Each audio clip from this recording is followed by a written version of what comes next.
specialities.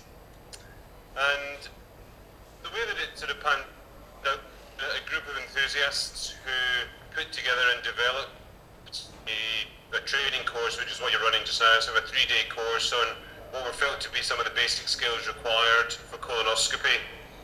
And then that started to run out. The initial 3 years was funded by the National Cancer Team, and for 3 years the courses were all free for delegates to access, and the delegates had to be trainees within gastroenterology or GI surgery and have a proven commitment to gastroenterology. So what's the biggest impacts I've sort of found with it is that, 9-10 years down into that process, what we are now seeing is that all trainees have to go on that course. It's now mandatory. And what we're seeing initially, which was driven from the enthusiasts and trainees, is one sort of safe way to do colonoscopy that was effective. And as that time has progressed, what we're finding more and more now is that as these people are coming through as trainees, they're now trainers. Country, and you see people colonoscoping. Everybody is colonoscoping to a very sort of similar theme, obviously to various standards depending on how much you do. But I could walk into an endoscopy unit in the UK now, going to watch somebody doing colonoscopy, and I would find them doing pretty much the same things as that I would do, which is encouraging in that when we re-audited colonoscopy practice last year, the cecal intubation rate had gone up, and the average in the UK, the national cecal intubation rate is now over 92%, which you could say partly is due to the introduction of the training courses, maybe not exclusively, but you certainly see a much more easy and defined way of doing colonoscopy now in the UK that just wasn't there before. And when trainees come through, they're all speaking the same language, we're all saying the same things, so that when trainees go between units, their training is very seamless because everybody is training in the same way. So the way that that's probably developed is, I think having the free courses was definitely an initial step up and boost, but even following that initial free 3 years, with making the courses mandatory with accreditation for pay, it's certainly been no drop off the demand for these courses, and the feedback that we keep in the UK is extremely high in terms of the quality and usefulness of the courses. So I think they're definitely something which is here to stay, and I think also with building in with JAG that the courses have become mandatory to get certified in colonoscopy for independent practice, it really has focused people's minds on getting on to these courses, doing them relatively in the colonoscopy training, and I think that's really set them in a very good sort of a good pathway to becoming good, safe colonists. And what we're seeing now is that by the time the majority have done between 150 and 200 procedures, that their cecal intubation rates, the polyp detection rates, comfort scores are all well within what our national key performance indicators are. So I think that whole process of developing training centres, running out a standard course which is quality assured, which gets regular feedback, and with trainers going between different centres, the quality is all high, and I think that's really important. And you that with your own course and running it with Paul, is that quite sort of define what you do, but it's a relaxed, it's an enjoyable course, and I think they do learn an awful lot from it. I think what's been also pretty critical to help the development of colonoscopy training is the use of the 3D imager, scope guide, and that's something which has really taken off in the UK, and talking to Olympus, it's probably not taken off in other parts of the world as much as it has done in the UK, but I think it's been fundamental in changing how people understand colonoscopy, or they train and pick up the skills more quickly. That's the sort of background to how the courses were developed, how they were run out, and how effective they've been. My role as the sort of chair of the training centres There's now 16 training centres in the UK, and JAG have developed certain criteria to allow a unit to become a training centre. Very happy, these documents are all online on JAG website, so I'm very happy to share any of this with you. And what my role now is, I need to ensure that nationally that there is enough provision of basic skills courses for upper GI, lower GI. There are 2 mandatory courses in the UK. So I liaise with the training centres, get feedback from training to ensure that we've got enough provision.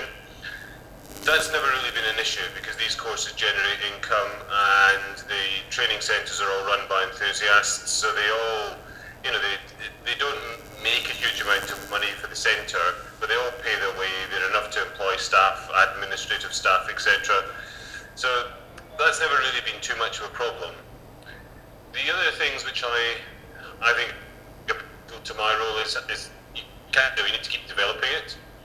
So along with the other leads of the training centre, meetings twice a year, and we help to develop and put on further courses. So over that period of time, in the last 3 years, we've developed a model course for polypectomy, a patient hands-on course for polypectomy, a flexible sigmoidoscopy course to help deliver flexible sigmoidoscopy screening.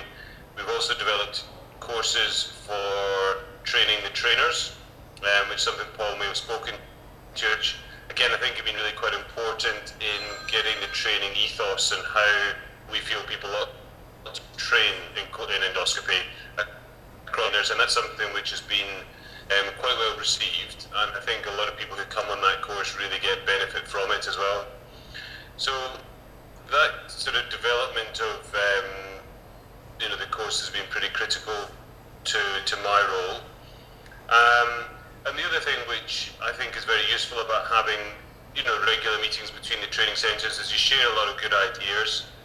Although we are all effectively independent businesses and we all run independent finances, we all work really well as a group, and there's very little competitive interest between the centres.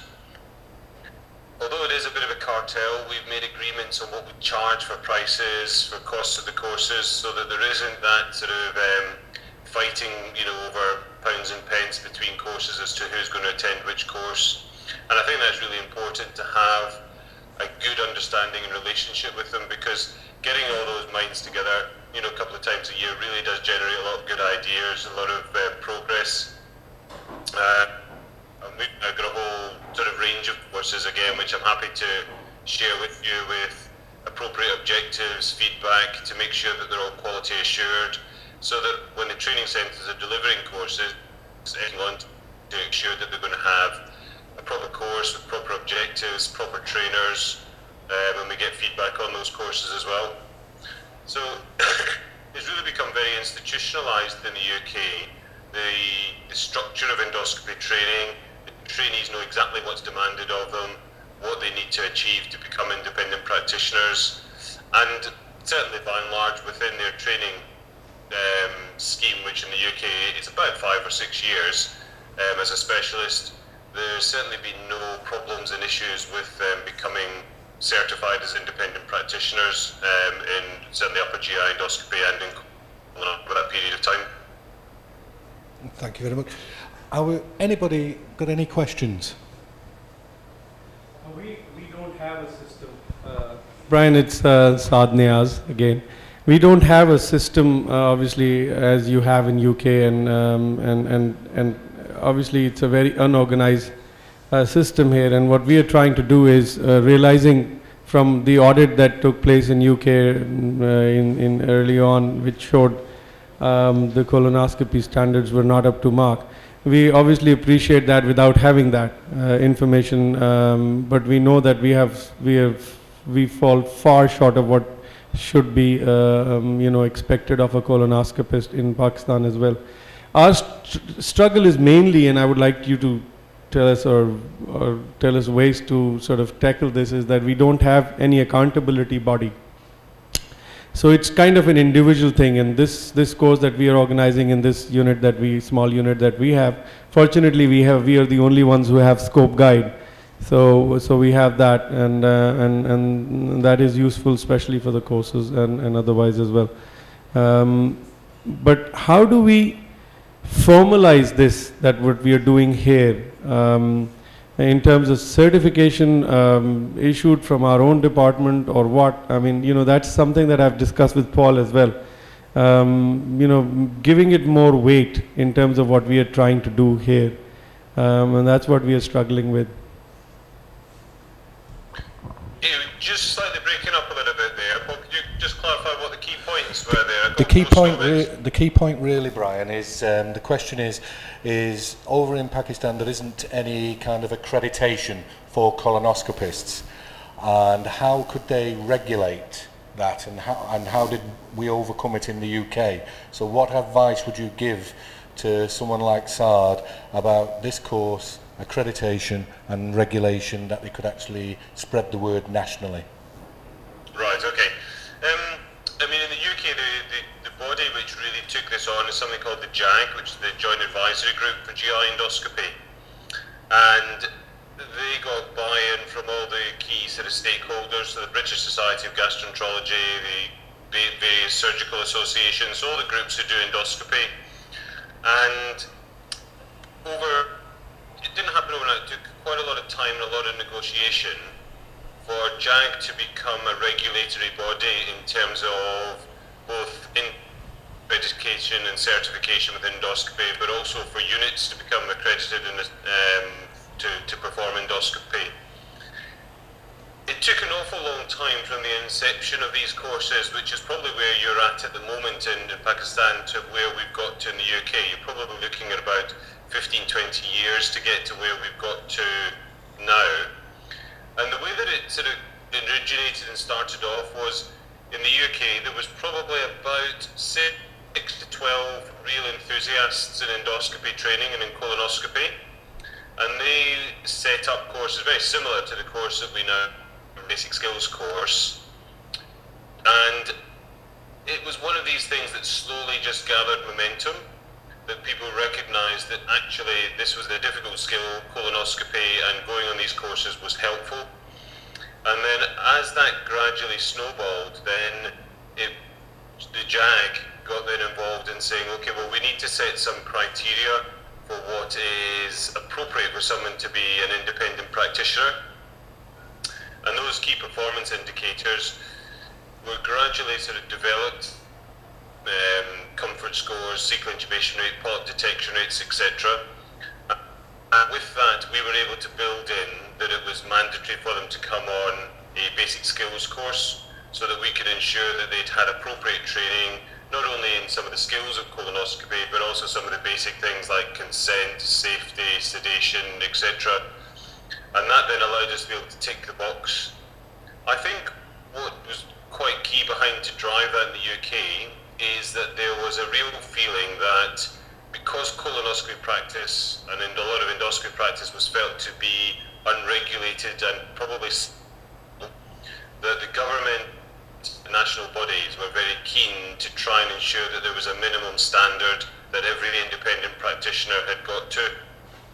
And the way that that's even developed further now is that very recently the UK have said that if your unit is not accredited by JAG, that the income that you get from each procedure will reduce by 5%.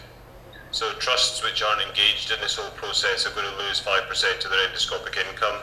Now that's a very unique situation in the UK in terms of how it's funded, but it just shows you that this whole process has got to now where it's actually influencing commissioning and quality of procedure.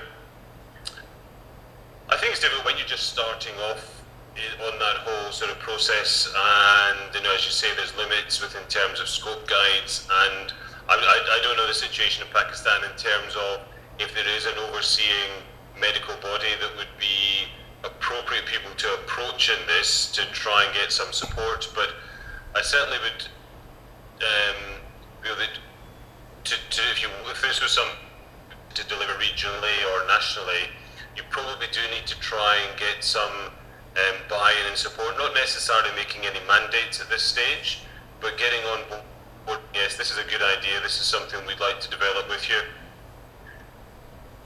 Excellent. Thank you. Thank you very much, Brian. Anybody else got any questions at all? This is about training, development, how endoscopy has changed. We've got Vakar Brian. He's a consultant gastroenterologist from Bangor. He's also over here. Hi, Brian. Nice to see you here. It's a very good projection, in fact. A few years ago, Saad and I sort of thought about developing the colonoscopy skills here because people were scoping in quite an unregulated way.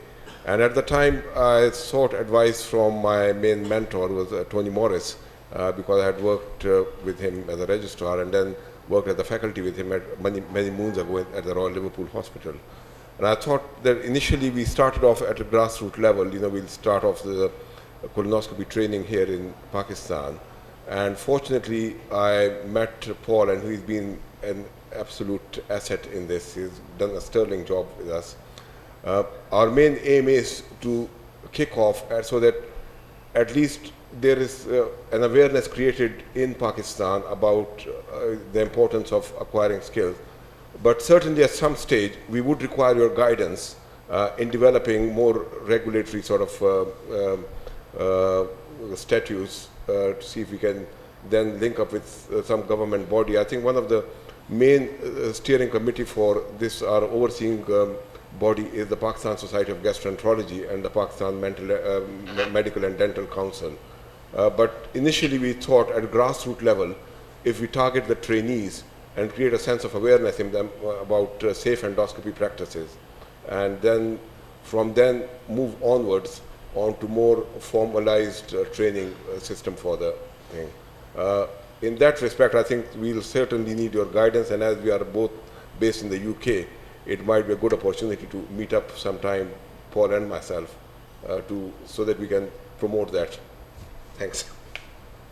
Yeah, I think that's a great idea. I'm very, very happy, very keen to help wherever I can in terms of giving guidance as to where we potentially got it right and where we potentially got it wrong in the UK. And I think you're absolutely right. It's one of these things that it is quite a big undertaking. It's quite daunting to think of how we're going to get this all organised and coordinated, regionally or nationally within Pakistan. But I think what you're suggesting is absolutely appropriate, is to start locally, probably look to see whether or not there are any other enthusiasts and groups, regionally or locally, that could also develop a similar, sort of program. And then it just gradually gains momentum. And if you just some of the information that we've been able to gather over the years in the UK to help support that when you go to speak to the sort of governing bodies like the Pakistan Gastroenterology Board, etc. I think that is pretty much the way that we went about it in the UK. And I think the other thing which really drove it in the UK was the fact that the government were intent on rolling out a bowel cancer screening programme. That's really where all the money came from in the UK to really drive it.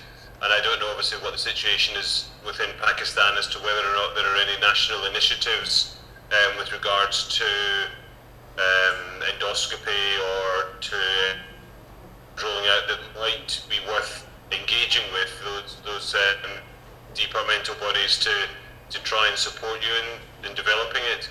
But certainly I think if I think it'd be a great idea if you're able to come over to the UK, spend a bit of time with Paul, myself, and we can have a more detailed discussion about some of the ins and outs of what you can do to try and support it.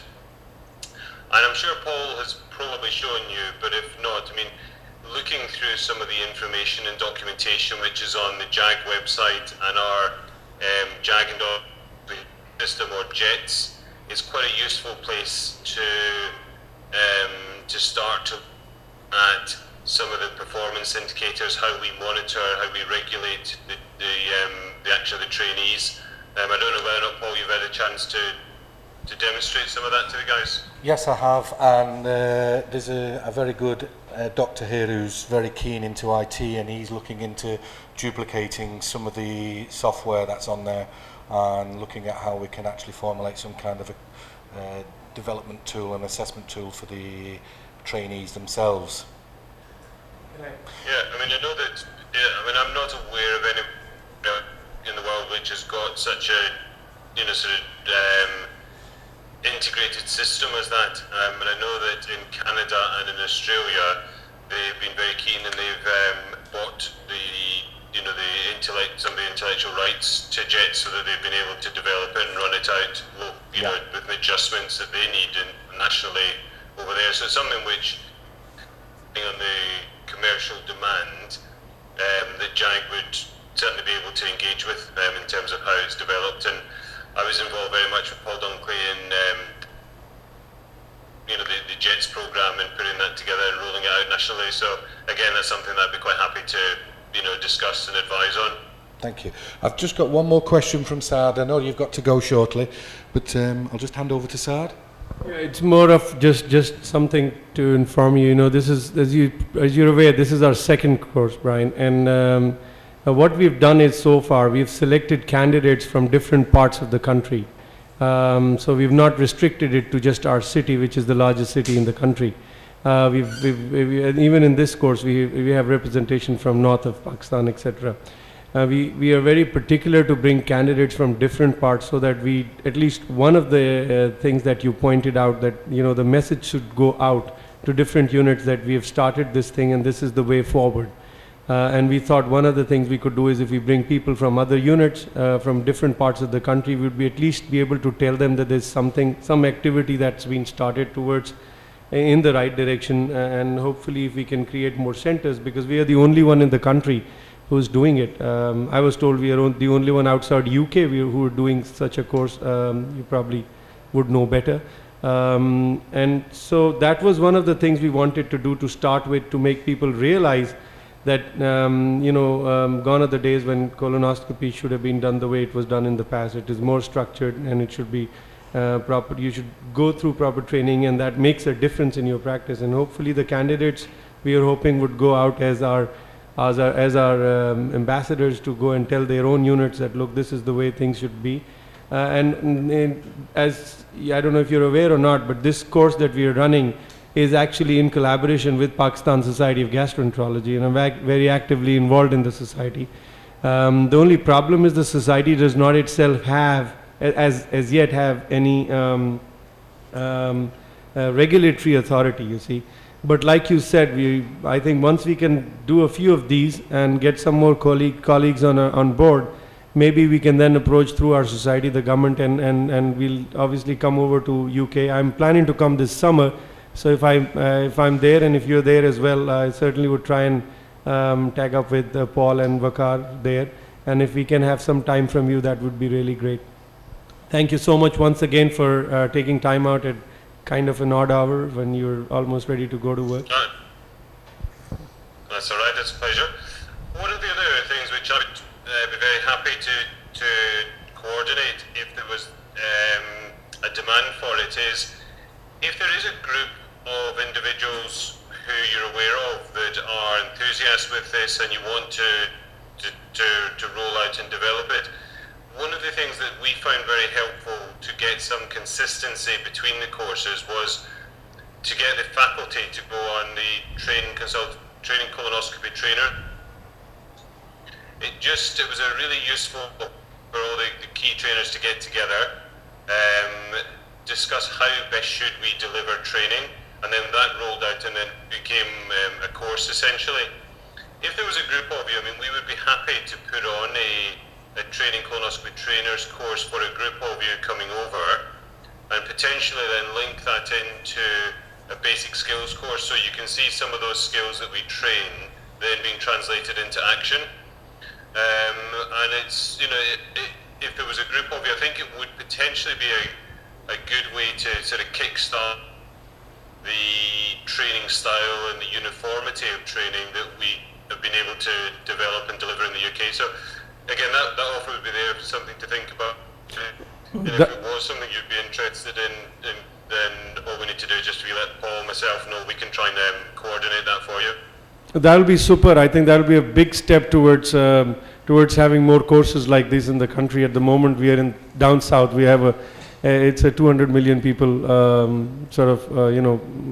country, and of course we need a lot more courses. And what you've just suggested, if we can cash on that, I would certainly get hold of Paul, and we'll gather a group, and then over a period of time, as many as you can allow, 1 or 2, we can make groups, and they can go in different parts or different periods of the year, and get the training and come back, and we can maybe duplicate or triplicate this course at least, and that would be a big start, and that would hopefully get the attention that we want from the regulatory bodies, that this is the way forward. I really appreciate that. I think that would be a great help, and in advance I would thank you for that. Yeah, well, we're very happy to try and help and support and give it. It's going to be useful for you. You know, from us has always been, the more people who learn and train how to do endoscopy properly, the better. So I'm very happy to share any practices that are going to be helpful. Brian, thank you very much. As always, I'm indebted to you. You're a good friend. No problem. And I'll talk to you when I get back. You look after yourself, and how's the rugby going, okay? Yeah, I'll see you in a few weeks, okay? Look after yourself, my friend. Keep smiling. Cheers. Bye. Okay, bye-bye. Bye. So, can I just recap? Did people... That's Brian. He's the national coordinator, chairs all the training centres. What it is in the UK, we have 6 training centres. They have satellite endoscopy units who also offer training courses. So when he mentions 16 centres, it's 16 training centres, but there's only 6 centres throughout the UK that control it. But he's the chair nationally who rolls it out, manages it, and he looks after it. Within the country, there are regional trainers, regional coordinators, and I'm the regional coordinator for the Midlands. Brian's the national coordinator, and there are 8 of us.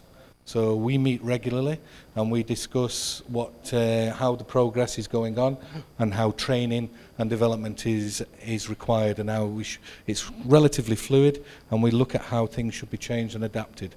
It's always a nice thing to be involved. It's nice to see people who are keen and enthusiastic.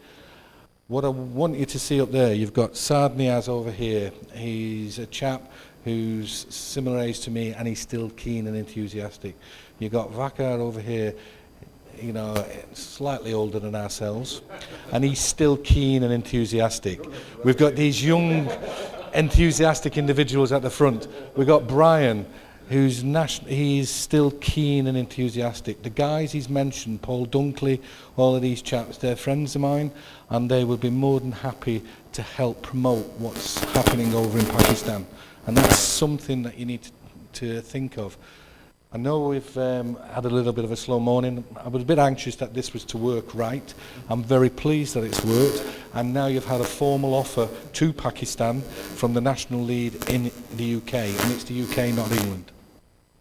Well, you've got to go back and tell him that we're all very grateful for the fact that he took time out for us, and obviously even more grateful for the appreciation and for the support that he has kindly offered to us. And in the future, the thing that I think is most exciting for me is for people to go from here and get an idea about this course there, and also get trained as trainers, so that I think what we've